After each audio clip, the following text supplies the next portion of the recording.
আসসালামু আলাইকুম everyone, lifestyle from হিয়া থেকে আমি হিয়া বলছি। আজকে সকালে ঘুম থেকে উঠে দেখি বাইরের আবহাওয়াটা এত সুন্দর, দেখেই মনের মধ্যে একটা শান্তি শান্তি ফিল হচ্ছিল। ভাবলাম জানলার পাশে বসে কিছুক্ষণ ঝড়ো হাওয়াটা উপভোগ করি, কিন্তু এরই মধ্যে ঝুম দিয়ে বৃষ্টি নেমে আসলো। দৌড়ে গেলাম জানলা দরজা সব বন্ধ করতে। বৃষ্টি নামলেই একটু ভাজা পোড়া খেতে মন চায়। আম্মুকে বলার পরে আম্মু কাঁঠালের বিচি ভেজে নিয়ে আসছে, কিন্তু আমার তো তেলে ভাজা কিছু খেতে মন চাইছিল। কিন্তু আম্মুর একটাই কথা, সবসময় তেলে ভাজা জিনিস খেলে শরীর খারাপ করবে, তাই কাঁঠালের বিচি খেয়ে মনটাকে সান্ত্বনা দিলাম। এদিকে দুপুর গড়িয়ে বিকাল হতেই আবার ঝলমলে রোদ উঠেছে। আমি আমার কবুতরগুলোকে খাবার দিয়ে বাবার বাগানে বাবার সাথে চলে গেলাম ভেন্ডি কাটতে। আচ্ছা, এটাকে কি তোমরা ঢ্যাঁড়স বলো? আমি কিন্তু ঢ্যাঁড়স কম ভেন্ডিই বলি। আচ্ছা, তোমাদের এলাকায় এই সবজিটা কি নামে পরিচিত? আর এই হচ্ছে আমার ছোট বোন, যে কিনা সারাদিন একটুও সময় পায় না বাইরে বের হয়ে খেলার। ওর ওয়েটটা একটু বেশি থাকায় ডাক্তার দেখানোর পর ডাক্তার ওকে বলেছে প্রতিদিন 1 ঘন্টা করে দড়ি লাফ খেলতে। দড়ি লাফ খেলা দেখতে দেখতে দেখলাম পিছনে একটা বাচ্চা মাথায় হাত দিয়ে মনে হচ্ছে দুনিয়ার অনেক চিন্তা করছে। ভাই, বুড়া মানুষের মতো লাগছিল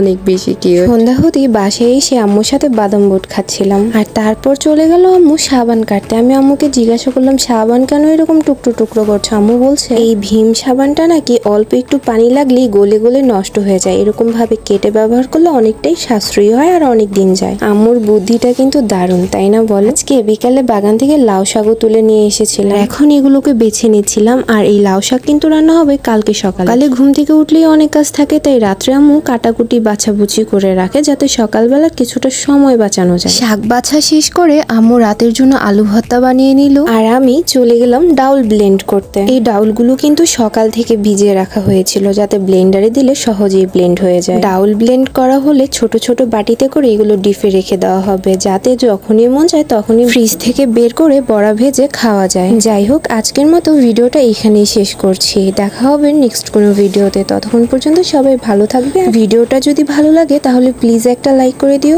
এখানেই বিদায় নিচ্ছি। আল্লাহ হাফিজ।